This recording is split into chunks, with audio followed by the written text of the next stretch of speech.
Pulse oximeter reading আমরা below যদি পাই মানে হচ্ছে যে 95 থেকে 100 হচ্ছে নর্মাল থাকবে, যদি 95 থেকে যদি কম পাই তাহলে অবশ্যই করবো আমরা পেশেন্টকে ইনস্ট্রাকশন করবো ডিপ ব্রিদিং টেকনিকে আমরা পেশেন্টকে যে সাইডগুলো কি আমরা নেবো, ফিঙ্গার্স নেবো, টাও নেবো, নোট নেবো, ইয়ার ক্লক এগুলো আমরা কী করবো সাইডে আমরা চেক করবো।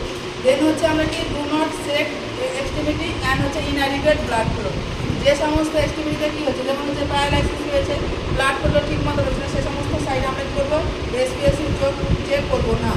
যদি 95 থেকে 100 থাকে নর্মাল ভ্যালু এবং যদি 95 থেকে কমে যায় তাহলে আমরা কী করবো ডক্টরকে ইনফর্ম করবো। যে হচ্ছে ফিফথ ভাইটাল সাইন কি হচ্ছে পেইন অ্যাসেসমেন্ট, আমাদেরকে কী করতে হবে নিউমেরিক্যাল সিসির এক্সপ্রেশন আমরা কী করবো আমরা পেইন অ্যাসেসমেন্ট করবো। এখানে ট্রিটমেন্ট হিসেবে কী করতে পারে ডাইভার্সনাল থেরাপি বা কোল্ড অ্যান্ড হট অ্যাপ্লিকেশন দিতে পারি।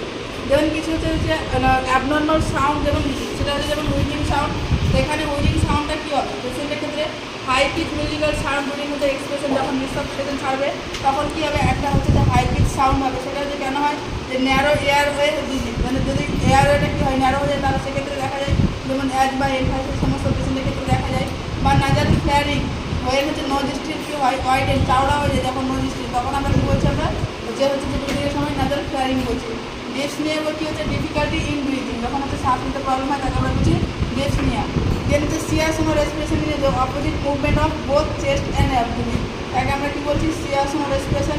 বায়োড রেসপিরেশন কি deep respiration but irregular apnoea হয়ে যায় তাকে আমরা কী বলছি যে বায়োড রেসপিরেশন বলছি। প্যারাডক্সিক্যাল রেসপিরেশন কি opposite movement during inspiration and expiration, তাকে আমরা বলছি যে প্যারাডক্সিক্যাল রেসপিরেশন। তো আজকে হচ্ছে এই পর্যন্ত।